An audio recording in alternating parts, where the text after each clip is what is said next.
Las palabras del expresidente de Uruguay, Pepe Mujica, no envejecen. Cruzan los años y las décadas y siguen sonando frescas y verdaderas porque aluden a realidades grandes y longevas. Al final del primer año de la pandemia, hablé con don Pepe de política y naturaleza, las dos grandes realidades a las que les dedicó su vida. Y ahora que don Pepe está enfermo, quiero recordar con ustedes aquella plática. Bienvenidos al placer ético y estético de escuchar otra vez al maestro Mujica.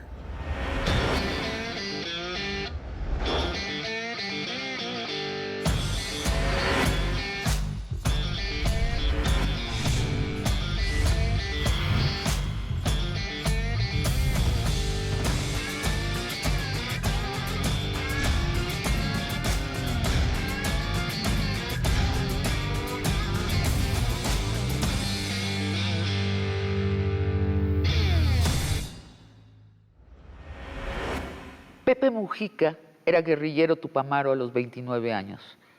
A los 34 años asaltó un banco a mano armada. Entre sus 37 y sus 50 años vivió en la cárcel en confinamiento solitario. Cuando lo escarcelaron, quería salir al mundo para cambiarlo rápido. Bueno, no fue tan rápido. Apenas a los 75 años fue elegido presidente de Uruguay. Ahora, cuando tiene 85 años, vamos a platicar con él sobre qué. ¿Sobre el pasado? No. ¿Sobre el presente? Solo un poco. Vamos a hablar con él sobre todo sobre el futuro, sobre el nuevo comienzo que necesita la especie de primates habladores. Pocas voces más aptas para hablar del futuro que la de Pepe Mujica. Buen día, don Pepe Mujica. Encantado en saludarlos. Un abrazo simbólico a la distancia. A la distancia. Don Pepe, una vez que empezó la pandemia, usted renunció a su puesto de senador en el Congreso de Uruguay y se confinó en su chacra, lo que en México llamamos en su rancho. Yo estoy jubilado. Usted está jubilado, pero se jubiló a raíz de la pandemia, ¿cierto? Dijo usted, esto yo Sí. no me lo juego entre gente. Yo estoy, el 20 de mayo cumplo 87 años.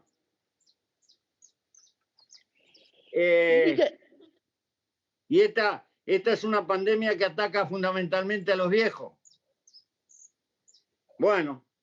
Dígame, don Pepe, le quiero preguntar, ¿cómo llegamos hasta acá? Esta es una tercera guerra mundial donde no se enfrentan dos naciones, sino la especie humana y la naturaleza. Usted habló desde hace 10 años de que íbamos a este enfrentamiento y hablaba usted de que la causa central era el capitalismo consumista. ¿Qué piensa usted de esta tercera guerra mundial? Yo pienso que hemos inventado... Había una vieja fábula de aquel señor que había encontrado una fórmula mágica de una pala para que diera vuelta a tierra, sola. Pero no tenía la fórmula para pararla. Y la pala empezó a dar vuelta a tierra. Era un éxito brutal, pero no había forma de pararla. Bueno, nosotros hemos inventado una civilización de desarrollo que desemboca atrás de la persecución de la ganancia en un fenomenal derroche y despilfarro de energía y de materias primas. Y estamos como la pala que no puede parar. Como hay que amontonar ganancia y multiplicar la acumulación de la ganancia, inventamos pavadas una tras de la otra y pim, pim, pim, en nombre del progreso, y caemos en el fetiche de confundir ser con tener. Y se nos va la vida pagando cuenta. Entonces, todo el progreso material se está transformando en una brutal agresión al medio ambiente. Claro, O sea, físicamente hemos desequilibrado a la naturaleza y ahora se está acomodando y en este acomodo nosotros lo vivimos como cataclismos, sismos, pandemias, huracanes, inundaciones, que siempre han Hace, habido en la historia humana, pero ahora están sucediendo con una frecuencia incomparable. pero hace casi 30 años en Kioto, los hombres de ciencia nos dijeron que los fenómenos extremos cada vez iban a ser más frecuentes y más intensos, que eso no era previsible el cuándo, pero era totalmente previsible el proceso. Y nos dijeron en términos generales cuáles eran las causas y lo que teníamos que hacer, y teníamos los medios para hacerlo. Nunca el hombre tuvo tanto medio, pero no podemos concitar voluntad política por encima de los intereses económicos y tomar medidas que son duras. Y entonces nos preocupamos de colocar un tratorcito en Marte. Claro, don Pepe, yo quiero precisamente hablar con usted, desmenuzar esto que sobre la cultura consumista ya la conocemos, pero usted ha dicho que si estamos tan sujetos, tan esclavizados a la cultura consumista, es porque no tenemos una cultura alterna. Usted ha dicho que la conquista cultural es más poderosa que la conquista por ejércitos. ¿Usted sigue pensando, esto lo dijo usted hace como 10 años, sigue pensando que ese es el mal, que no tenemos una cultura alterna? Eh, yo creo que la revolución capitalista, que fue notable por la energía, porque domesticó la ciencia y la puso a multiplicar la productividad, y lo hizo empujada por el egoísmo, esa cota que llevamos adentro, atrás de la ganancia. De todas maneras, ha sido una fórmula, ha sido formidable, ha cambiado el mundo, pero también lleva en sus entrañas la contracara, no puede parar.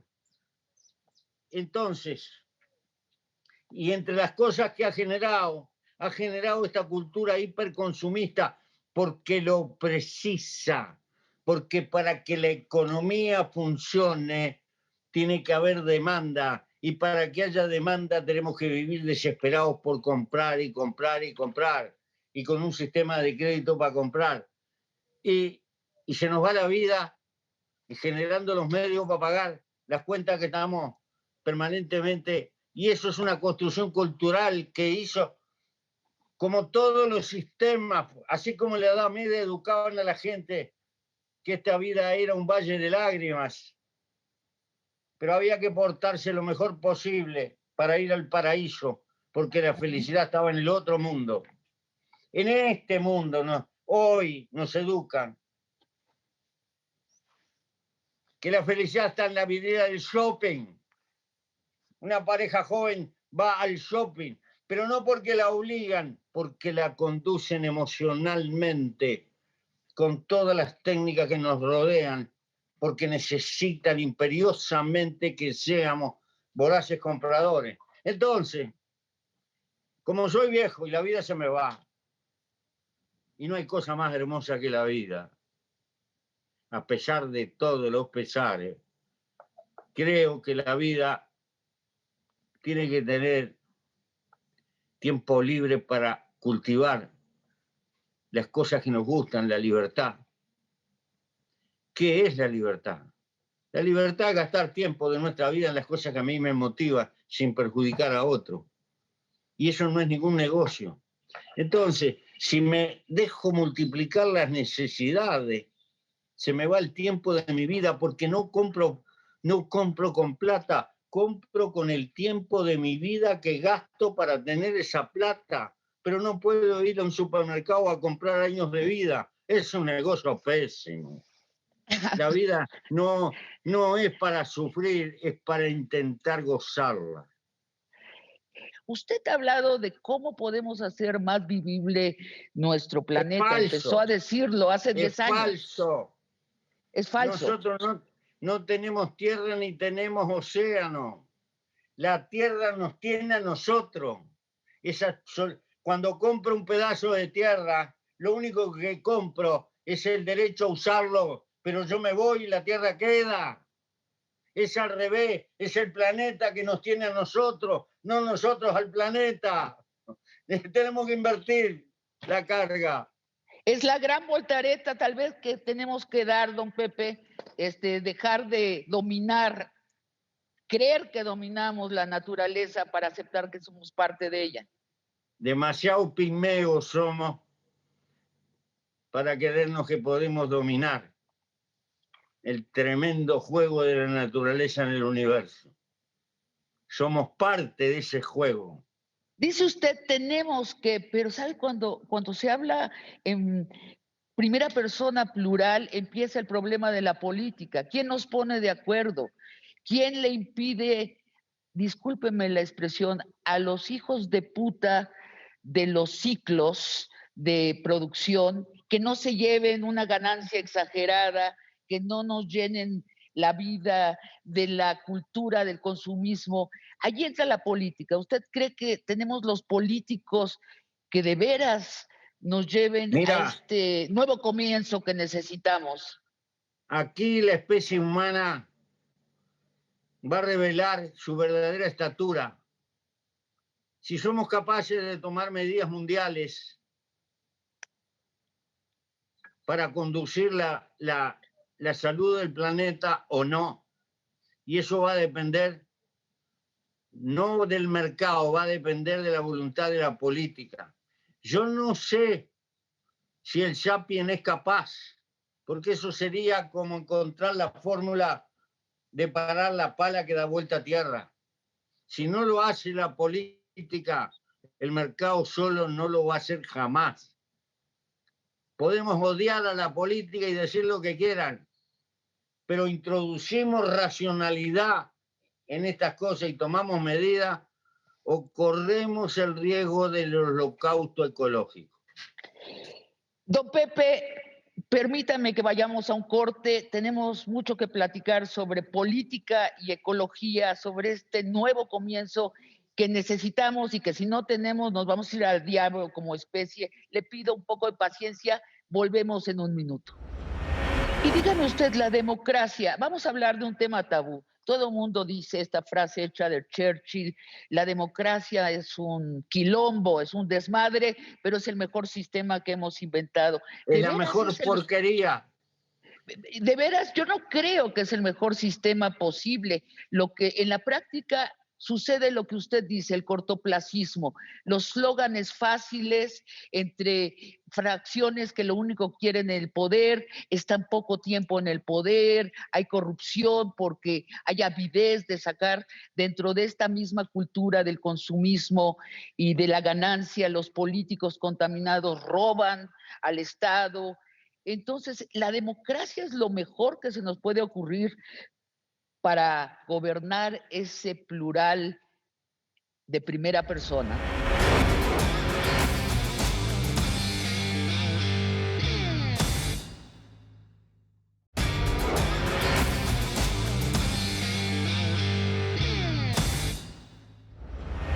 Lo que nos está fallando es la política. Sí. Es el plural nosotros. Incluso en esta pandemia, presidente, creo que quedó muy claro, los médicos hicieron su trabajo. La ciencia hizo su trabajo. En menos de un año tenemos vacunas. Es un milagro de la ciencia.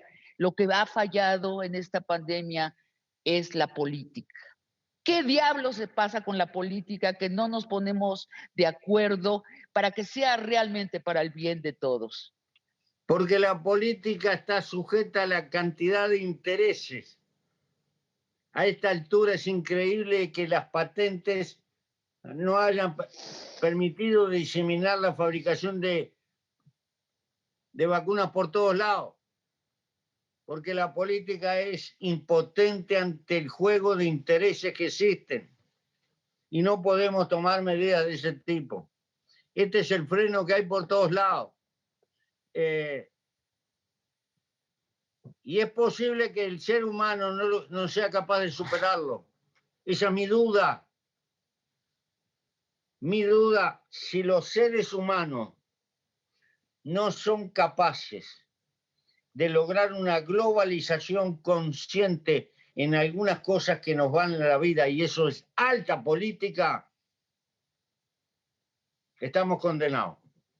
Claro, porque los que sí son globales son las corporaciones, ellos sí son globales. Exactamente, no los países. Y tienen una ideología clarísima que se cifra en números clarísimos. 5 es mejor que 3 y 7 es mejor que 5. Bueno, le pregunto, presidente, ¿usted ve la posibilidad que los políticos del mundo, o tal vez incluso mi pregunta esté equivocada, el resultado sería que la política del mundo se unifique para lograr estos cambios y para uncir al capital? ¿Usted ve la posibilidad? Tengo mis enormes dudas y tengo una angustia, porque todo esto se entrevera con el Estado Nacional también. Entonces, cada cual está preocupado por quién gana las elecciones que vienen o cuál es el gobierno que viene. Y la agenda de largo plazo que la tenemos que construir de corazón con todo, porque lo que nos estamos jugando es el porvenir de las generaciones, va quedando en el segundo término. Y dígame usted, la democracia, vamos a hablar de un tema tabú. Todo el mundo dice esta frase hecha de Churchill: la democracia es un quilombo, es un desmadre, pero es el mejor sistema que hemos inventado. Es la mejor porquería. De veras, yo no creo que es el mejor sistema posible. Lo que en la práctica sucede, lo que usted dice, el cortoplacismo, los slóganes fáciles entre fracciones que lo único que quieren es el poder, están poco tiempo en el poder, hay corrupción porque hay avidez de sacar dentro de esta misma cultura del consumismo y de la ganancia. Los políticos contaminados roban al Estado. Entonces, la democracia es lo mejor que se nos puede ocurrir para gobernar ese plural de primera persona. La concentración económica multiplica el poder político de esa concentración. No es inerme, influye en las decisiones políticas. Y naturalmente, la política no es una profesión comercial. Acepto en las sociedades que vivo que haya mucha gente que piense que triunfar en la vida es enriquecerse. Pero ese tipo de mentalidad llevada a la gestión política es un peligro nacional. No se está en política por el interés económico. El que esté por interés económico en la política es un peligro. El que esté desesperado por enriquecerse, que apueste a la industria, que apueste al trabajo, que pague impuestos y que le vaya bien. Pero esa mezcla es horrorosa y peligrosa por lo que entraña, pero además por la mentalidad que lleva, porque en todo ve una mentalidad de negocio. Y la política no es para negocio, es para satisfacción con los demás, que es otra cosa que algunos tienen y otros no tienen. Pero la democracia está hackeada. Creo que va a haber cambios institucionales fuertes en el tiempo que va a venir, porque esta revolución digital significa mucho, pero es la puerta de entrada. El mundo va a masificar la formación terciaria, no porque el mundo sea bueno, sino porque el adelanto tecnológico lo precisa, porque los trabajadores que más plusvalía van a dejar son los de formación terciaria. Y eso se va a masificar. la humanidad va a ser menos estúpida, pero tiene este peligro, va a ser más débil, porque va a perder cuotas de primitivismo. Vaya paradoja, querida. Vamos a estar, es decir, vamos a estar más separados de la naturaleza y metidos en nuestras pantallitas. Bueno, van a estar, yo no, ni usted, presidente. Pero déjeme preguntarle un poco, antes de entrar en ese tema que yo creo que es crucial, estar en la cabeza o en el corazón, en la naturaleza o en lo digital, déjeme preguntarle nada más la posibilidad de la revolución. ¿Usted se imagina a las poblaciones mundiales poniendo un hasta aquí a la nación, poniendo un hasta aquí a los políticos locales corruptos, poniéndose de acuerdo? ¿Se imagina usted una revolución? No sé lo que va a pasar, yo no tengo la bola de cristal. Lo que sé perfectamente que las ideas y la organización humana, los colectivos construidos en derredor de ideas, siguen pesando para bien y para mal, porque los seres humanos somos gregarios, nos demos cuenta o no. La cultura de nuestro tiempo trata de transformarnos cada vez más en individuos, pero a su vez pertenecemos a la sociedad. No podemos vivir sin la sociedad. No somos felinos. Por lo tanto, la construcción de ideas en colectivos humanos atrás del cambio, para mí sigue vigente. Pero hasta dónde llega no lo puedo vaticinar. Tenemos que hablar de nuestra conexión con la naturaleza. Como usted bien dice, las opciones al salir de esta tercera guerra mundial, la más costosa económicamente y en vidas humanas que hemos enfrentado como especie, a la salida tenemos que hablar de nuestra relación con la naturaleza y también con lo digital. Creo que son las dos grandes opciones. ¿Por cuál se decanta usted? Permítame preguntarle una pregunta inocente. No, mis defectos son, tengo un apego entrañable con la naturaleza. Soy una especie de terrón con pata. Ajá.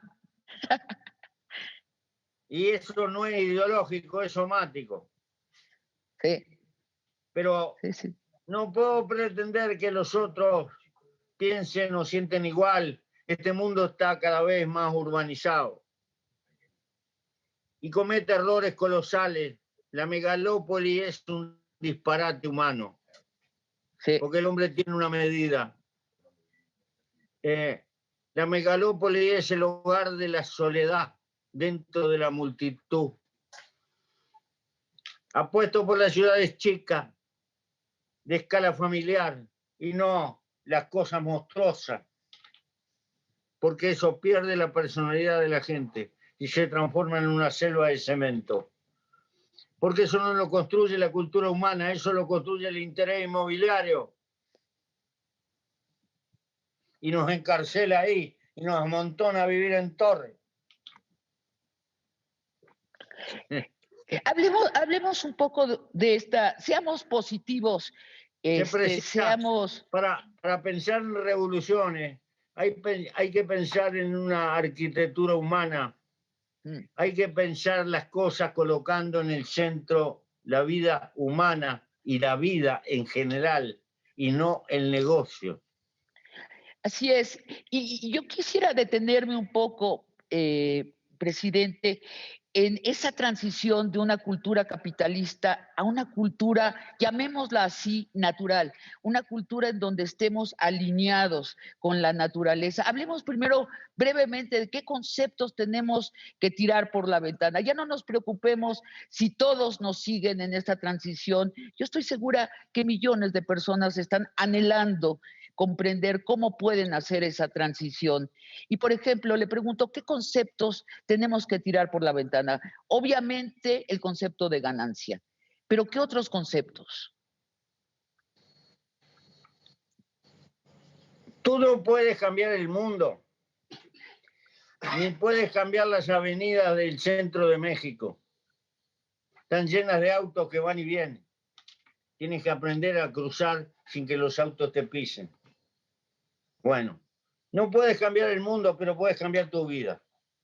Tu libertad está en tu grado de voluntad. Si te Así llevan, es. o eres tú la que se autogobierna. Eso está al alcance de la mano, porque que no me digan, se puede vivir en una casa confortable, humilde, no se precisa servicio, ni estar despilfarrando, ni nada. Es posible en el mundo, en este mundo de hoy, pero para eso hay que tener capacidad de renunciamiento a lo que aparentemente es más fácil. A la cultura capitalista, es decir, nosotros nos podemos ir a nuestra Tienes que casa en el aprender a campo. trabajar para vivir, pero no Exacto. vivir para trabajar. Tienes que trabajar una cuota de vida que te asegure el pan, el techo y la estabilidad, pero ahí. Y después que te quede tiempo libre para hacer con tu vida lo que se te ocurra. Y no estar como una máquina de producir y de pagar cuentas desesperadamente. Es decir, el aprender a vivir con sobriedad es una forma de recuperar tiempo libre, tener libertad.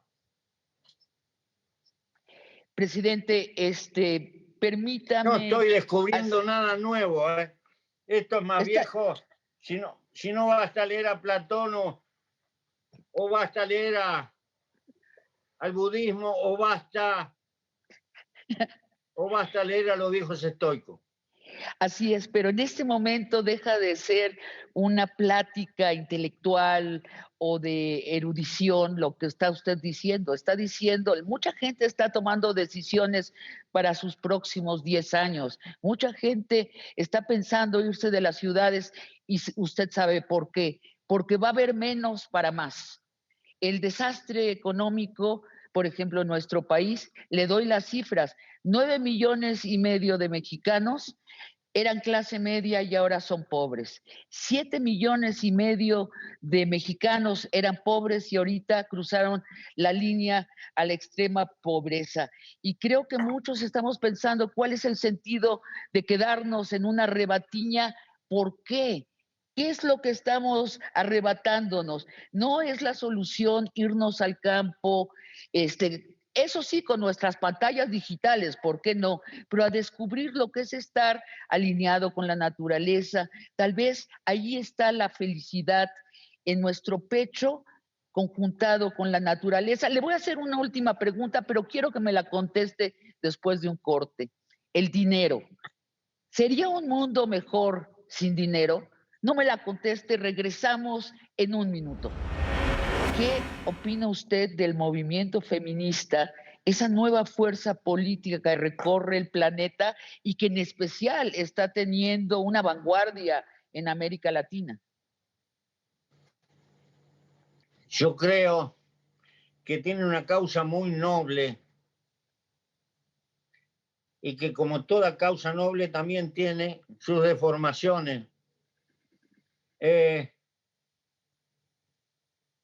La justicia, la equidad, la subordinación de la mujer es un residuo patriarcal de nuestra civilización. Pero no se puede caer en el otro extremo de terminar como despreciando o odiando al otro sexo, porque si no, la vida no tiene sentido.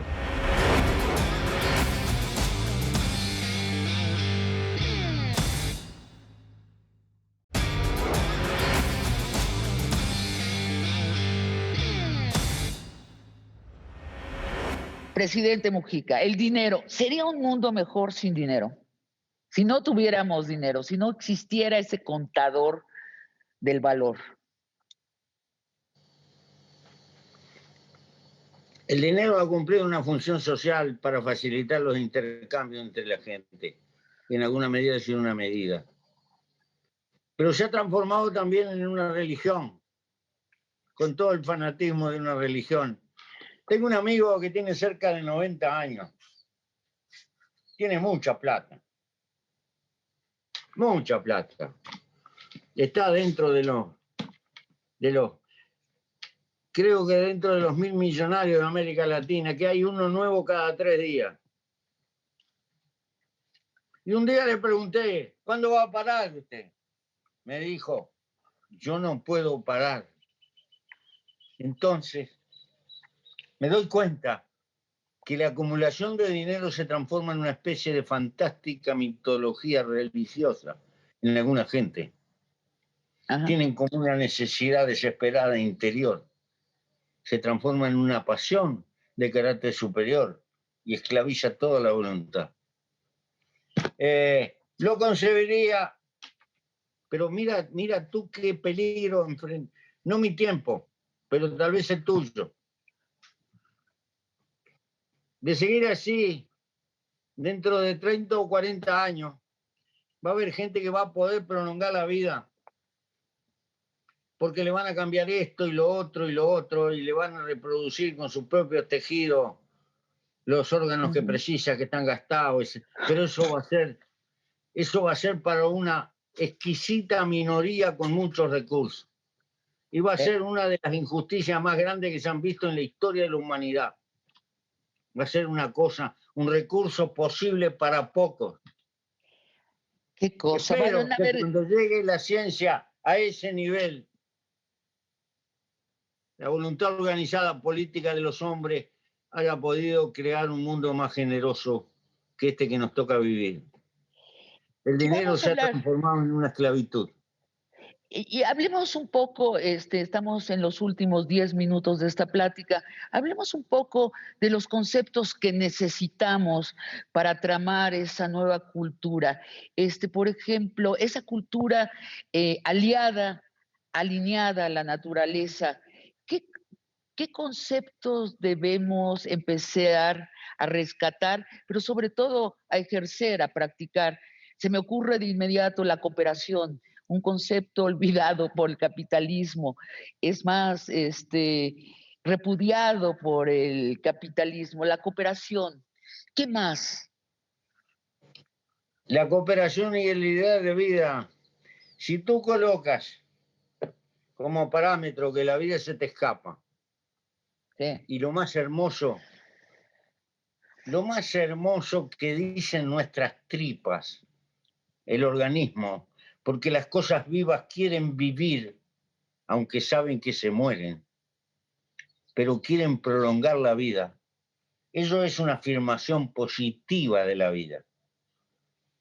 Y si tenemos esa afirmación positiva como hecho central, tenemos que colocar el nervio y el horizonte de la felicidad humana como norte, no el negocio.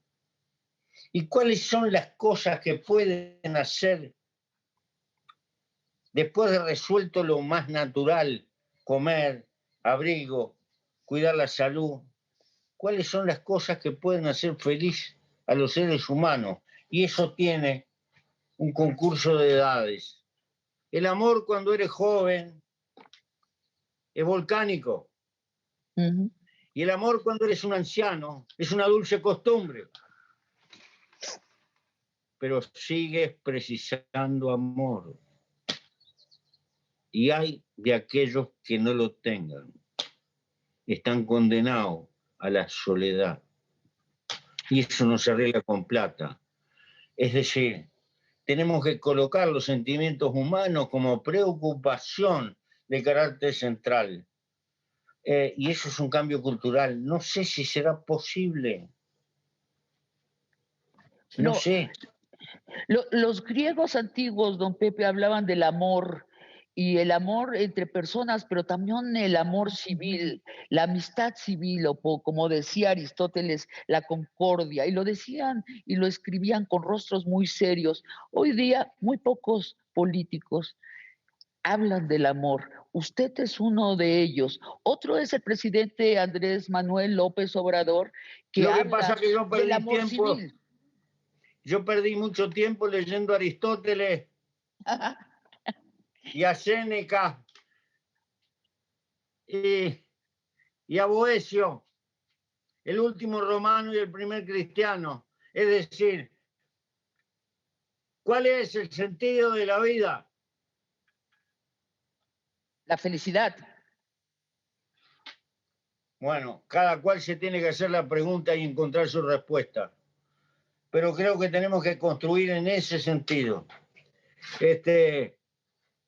Yo no puedo cambiar el mundo, pero puedo cambiar mi conducta.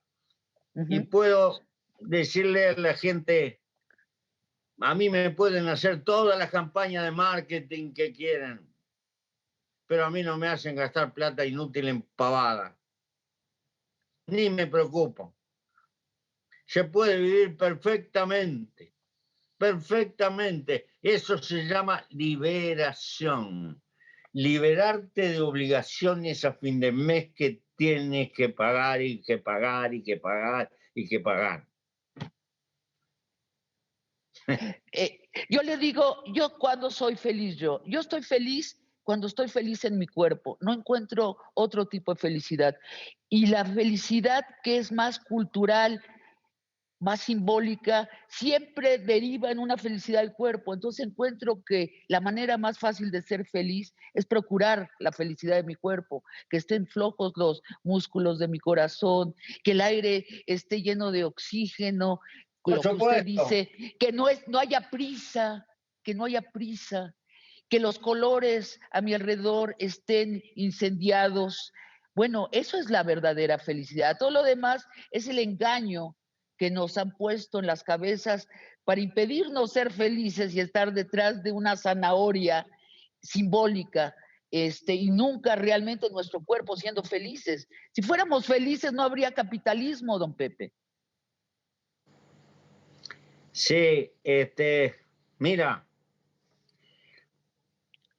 hace probablemente unos 150.000 años que el sapien anda dando vuelta por la Tierra. Según dice la ciencia contemporánea, somos descendientes de una Eva africana que debió haber vivido 150, 180.000 años en las llanuras africanas y que sus descendientes fueron los que empezaron a salir. La genética es espantosa, es un rosario de nuestra civilización, lo que dice hoy. Bien, la revolución agrícola empezó hace 30.000 años, recién. Quiere decir que el sapien anduvo dando vueltas, cazando animales y recolectando 100 y pico de mil años. El capitalismo tiene 200, 300 años, empezó ayer. Todos tenemos nostalgia de lo que fuimos, aunque no nos demos cuenta. Necesitamos querer una tribu que nos ampare para vivir. Y como no la tenemos, nos hacemos hincha un cuadro de fútbol o cualquier cosa, aunque sea una sociedad anónima. Y cuando vamos al supermercado con un carrito, no nos damos cuenta, remedamos al viejo cazador que anda por ahí, el pobre desgraciado que llevamos encarcelado adentro de muchas generaciones. Y tenemos la magia del fuego. Como no podemos hacer fuego de leña, inventamos cosas de gas que parecen leña, pero no importa. Y como no tenemos la naturaleza, inventamos macetita para tener algo. Porque Exacto. Y no podríamos y ahora, como regresar no a la hacemos naturaleza. deporte, como no gastamos energía en el deporte, tenemos que inventar caminadores para creernos que caminamos. Y en lugar de Exacto. caminar, le hacemos caminadores. Y en lugar de mover el cuerpo, tenemos que hacer gimnasia. Somos una contradicción con pata. Gastamos plata para hacer cosas naturales que deberíamos hacer. Pero por eso el problema está acá. El problema es cultural. Es la batalla cultural porque todo eso se puede hacer de otra manera. Yo creo que vamos a un nuevo comienzo, don Pepe. Yo lo percibo, lo huelo a mi alrededor en la plática de la gente, que la gente necesita más iluminaciones de cómo regresar a lo natural, que está allí al alcance de la mano, pero necesita tirar conceptos por la ventana y descubrir otros conceptos, reevaluar conceptos. Le hablo de nuevo de la felicidad. ¿Por qué la política no está hablando de la felicidad? Ni siquiera la izquierda habla de la felicidad. Tienen como vergüenza. Sí. Creen que el mundo es asexual o quieren aparecer como asexuales. Y el mundo es pasión y es definido. Y hay que tomar partido. Y la vida se quiere y se defiende. Al fin y al cabo somos más prejuiciosos que los antiguos. Las últimas preguntas que le hago, y no son mis preguntas, escribí hoy en Twitter que iba a platicar con usted y le pregunté a los tuiteros qué le preguntarían. Seleccioné unas cuantas preguntas breves, no le pido más que respuestas breves, don Pepe. Me dice un tuitero, ¿por qué Latinoamérica no se decide hacer una unidad como es la Europa unificada? ¿Por qué no lo logramos hacer? Y si ese es el camino para que seamos una potencia. Porque estamos subordinados de la cabeza, porque llegamos tarde al despertar de la civilización capitalista y somos mentalmente dependientes. No hemos logrado liberar nuestra cabeza, por lo tanto no liberamos nuestra realidad. Estoy de acuerdo. Fíjate que los africanos, con muchas lenguas distintas, 54 países, acaban de hacer un acuerdo de libre comercio entre 54 países y nosotros no nos podemos entender para cosas mínimas. Es increíble. Y hablamos la misma lengua y tenemos la misma tradición. Da vergüenza, da dolor, da angustia. Es la deuda que tenemos con los viejos libertadores. Otra pregunta de una tuitera esta.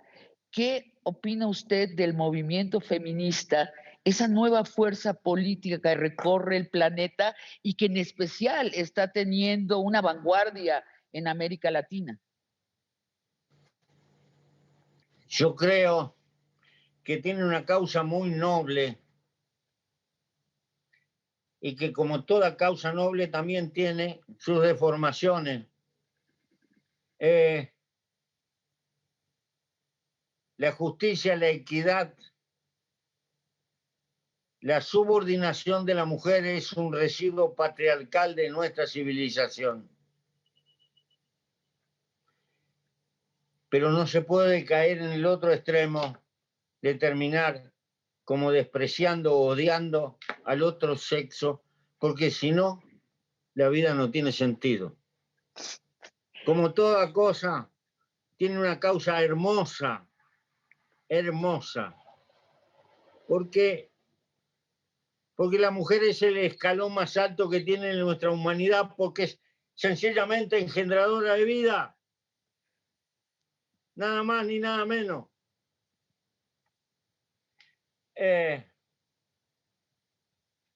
Naturalmente que la lucha genera patologías.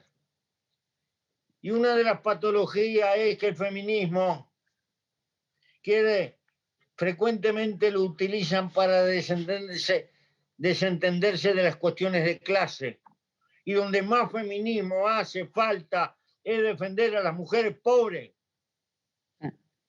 que tienen una doble esclavitud, el patriarcado por un lado y la esclavitud de la pobreza, y tienen que hacer frente a los desafíos que les imponen las leyes biológicas de la vida. Y eso se lo voy a reprochar siempre al feminismo intelectual, que se olvida de la situación de las mujeres sumergidas, porque no entiende que el feminismo también tiene una cuestión de clase, que no es lo mismo la situación de una mujer acomodada culturalmente y económicamente que la situación de una pobre mujer discriminada, donde soporta el peor patriarcado, porque además la grosería y la violencia, y tiene que cumplir con la vida. Entonces el feminismo con las clases sociales también. Por Me eso es decía, complicado, querida. me decía un tuitero, reproducía el discurso con el que usted se despidió de la presidencia y decía el presidente Mujica le habló en ese discurso al pueblo de tú. Empezó usted diciendo, querido pueblo. Me pide que le pregunte quién es el pueblo. El pueblo son la grande mayoría que padecen la historia y que al final siempre pagan el costo de la historia. Son mis hermanos. Son muchos que ni siquiera son conscientes del papel que cumplen. Una multitud de gente anónima que anda por ahí y donde seguramente que hay gente genial que no tiene oportunidad. Ese es el pueblo. Y dice usted, en el mismo discurso decía, usted le daba gracias a la crítica. Dijo usted, agradezco la crítica. ¿Por qué agradeció la crítica, presidenta? Porque ayuda a pensar, porque no hay que ser fanático, porque uno tiene cosas para aprender aún de los enemigos, de quienes nos odian, porque la sabiduría es esquiva y porque además empiezas a entender aquellas razones bíblicas que cuando te pegan en una mejilla, pon la otra. Porque eso termina armando mucho más que lo que logras armado. Esto es muy profundo para un espacio de este tipo. No, ¿cómo, presidente? No sabe usted, nuestros telespectadores son gente iluminada.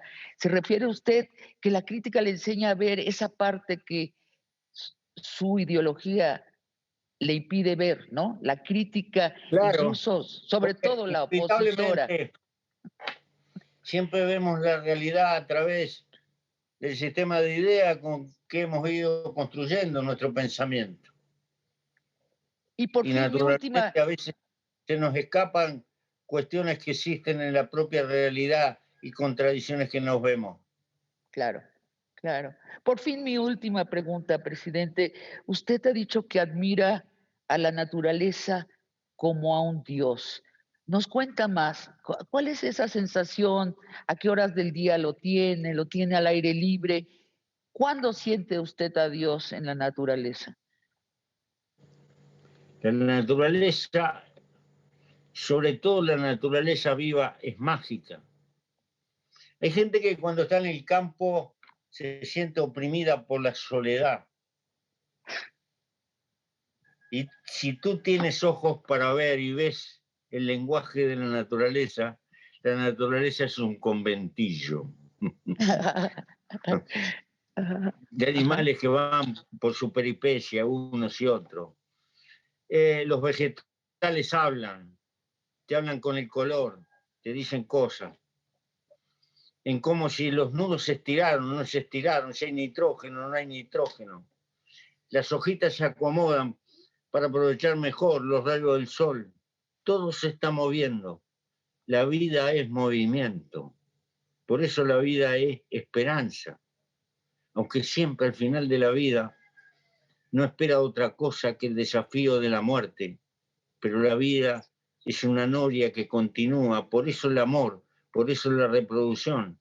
Los suyos tiran semillas para todos lados. La mayor parte se pierde, pero alguna prende. Esa es la función de la naturaleza.